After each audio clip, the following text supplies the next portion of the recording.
आज है 17 दिसंबर 2025, दिन बुधवार। आइए जानते हैं आज भारतीय बाजार की दिशा कैसी रह सकती है। कल बाजार बंद होने के बाद किन स्टॉक्स को लेकर बड़ी खबरें आई हैं जिन पर निवेशकों को नजर रखनी चाहिए। वॉल स्ट्रीट पर मंगलवार को बाजार का रुख मिला जुला रहा, क्योंकि निवेशक नवंबर के नॉन फार्म पेरोल समेत कई अहम आर्थिक आंकड़ों को समझने की कोशिश कर रहे थे। डेटा बहुत साफ संकेत नहीं दे पाया, इसलिए बाजार में अनिश्चितता बनी रही। डाउ जोन्स में तेज गिरावट देखने को मिली और ये 300 से ज्यादा अंकों की कमजोरी के साथ बंद हुआ। अब ये इंडेक्स पिछले हफ्ते के लगभग 49,000 के रिकॉर्ड क्लोज से 800 अंकों से भी ज्यादा नीचे आ चुका है। हालांकि दिन के निचले स्तर से थोड़ी रिकवरी जरूर हुई। S&P 500 में भी लगातार तीसरे दिन गिरावट रही। नैस्डैक की बात करें तो यहाँ तस्वीर थोड़ी बेहतर रही, जिसकी बड़ी वजह टेस्ला के शेयरों का रिकॉर्ड हाई पर बंद होना था। टेस्ला की मजबूती से नैस्डैक करीब 0.25% की हल्की बढ़त के साथ फ्लैट लाइन के ऊपर बंद हुआ। बाकी बड़ी टेक कंपनियों में न तो जोरदार खरीदारी दिखी और न ही तेज बिकवाली, यानी पिछले कुछ सेशंस की तरह यहाँ भी निवेशकों ने इंतजार और देखने की रणनीति अपनाई। अमेरिकी अर्थव्यवस्था ने नवंबर महीने में 64,000 नई नौकरियां जोड़ी, जो बाजार के अनुमान 45,000 से 50,000 से बेहतर रहा। इससे ये संकेत मिला कि जॉब मार्केट पूरी तरह कमजोर नहीं हुआ है। हालांकि बेरोजगारी दर बढ़कर 4.6% पर पहुंच गई, जो पिछले 4 साल का सबसे ऊंचा स्तर है। इससे ये भी साफ होता है कि जॉब ग्रोथ के बावजूद लेबर मार्केट पर दबाव बना हुआ है। अक्टूबर महीने का डिलेड जॉब्स डेटा काफी कमजोर रहा, जहां 1.05 लाख नौकरियों की गिरावट दर्ज हुई। इसकी बड़ी वजह अमेरिका के इतिहास का सबसे लंबा गवर्नमेंट शटडाउन रहा, जिसमें बड़े पैमाने पर फर्लोज हुए। अर्थशास्त्रियों का मानना है कि शटडाउन की वजह से ये डेटा फेडरल रिजर्व के लिए बहुत भरोसेमंद संकेत नहीं है। उनके मुताबिक दिसंबर का जॉब्स रिपोर्ट ज्यादा अहम होगा, जो कुछ हफ्तों में आएगा। मौजूदा जॉब्स डेटा से फेड की अगली मीटिंग को लेकर उम्मीदों में ज्यादा बदलाव नहीं आया है।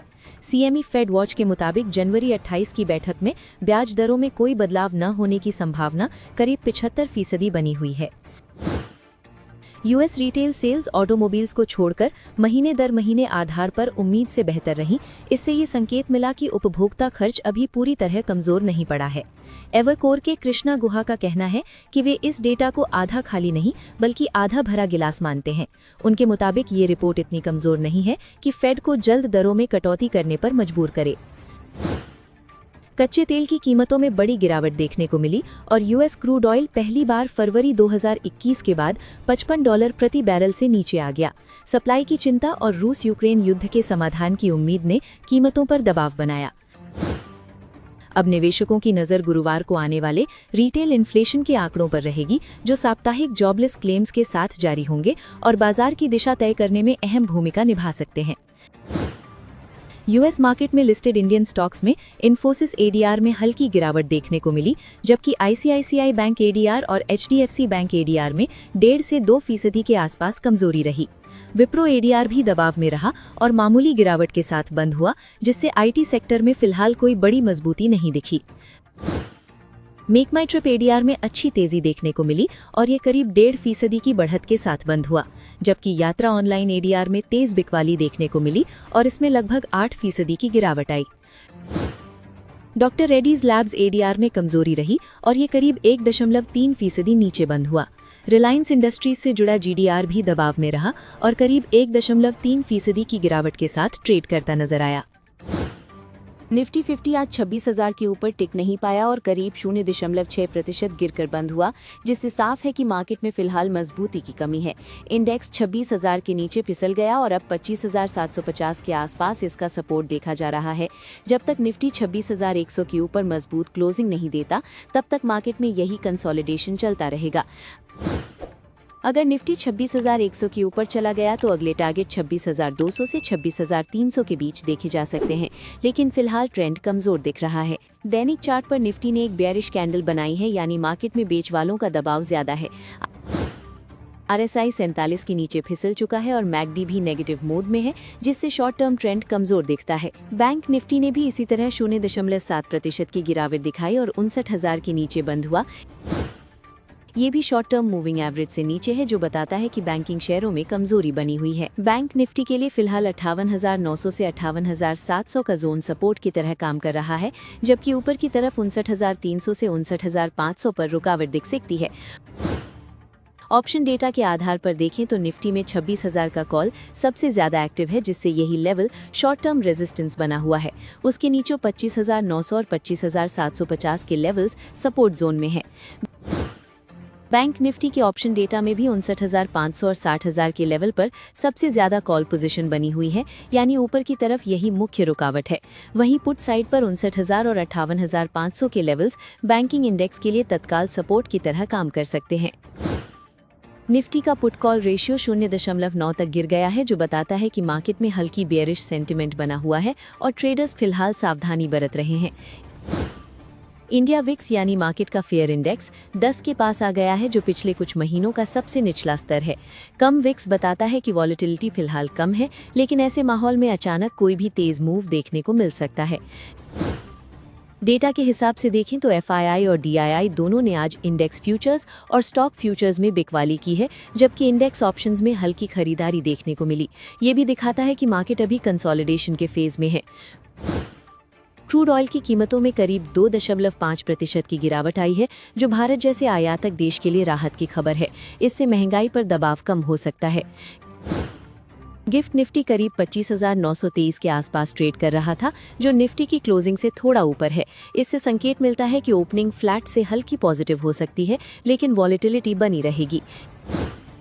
FII ने आज भी करीब 381 करोड़ रुपए की बिकवाली की, जबकि DII की खरीदारी करीब 777 करोड़ रुपए रही। जब तक FII की मजबूत खरीदारी वापस नहीं आती, बाजार में टिकाऊ तेजी मुश्किल दिखती है।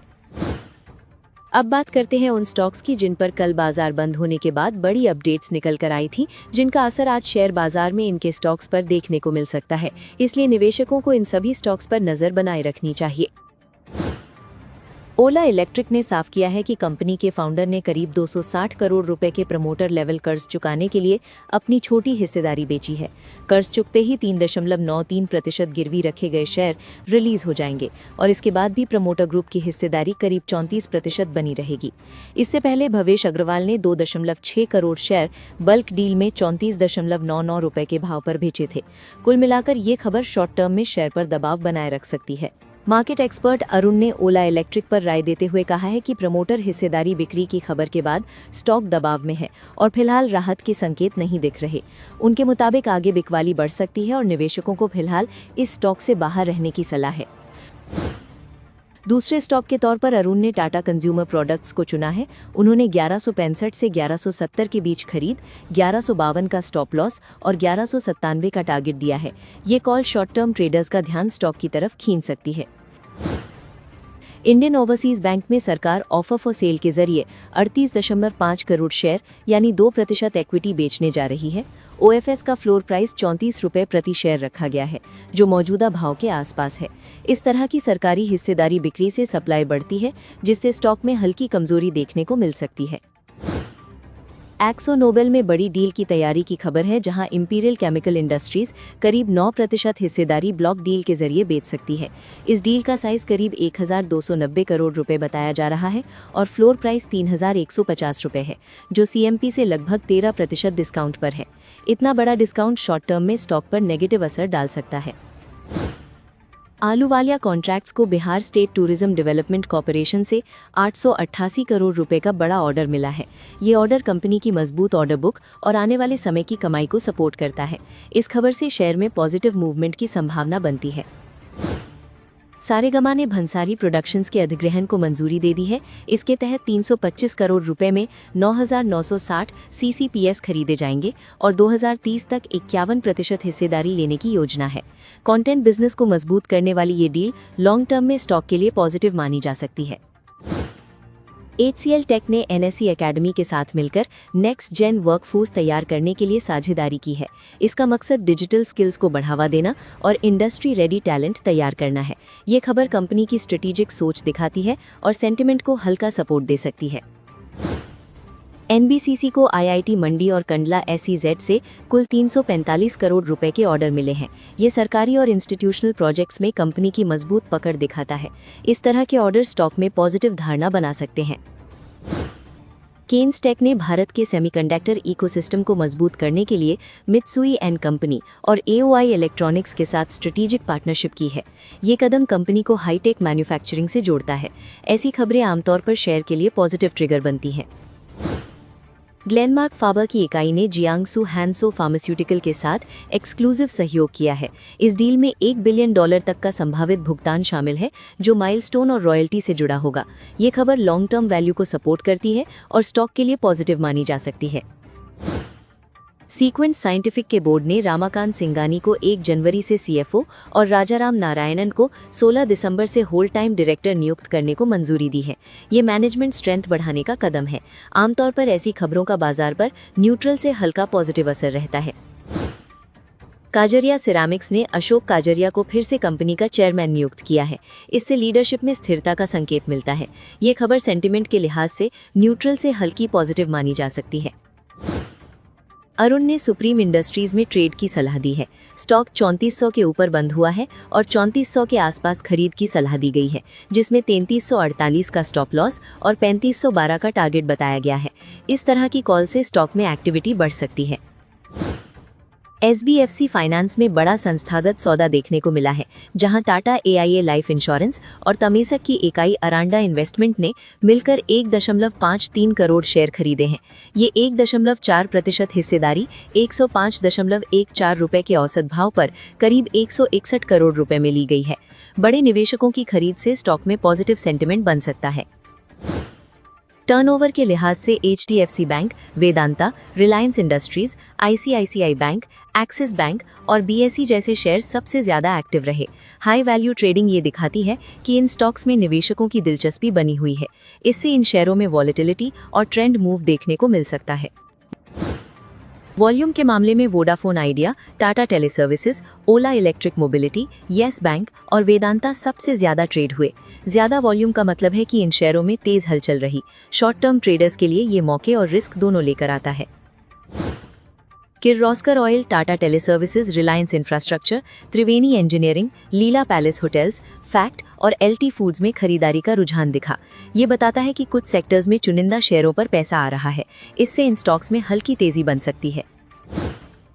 ओला इलेक्ट्रिक मोबिलिटी, पॉलिसी बाजार, transformers and rectifiers, axis bank, Swiggy और आवास फाइनेंसियर्स में बिकवाली का दबाव दिखा। ये संकेत देता है कि निवेशक फिलहाल रिस्क से बच रहे हैं। इन शेयरों में कमजोरी आगे भी रह सकती है।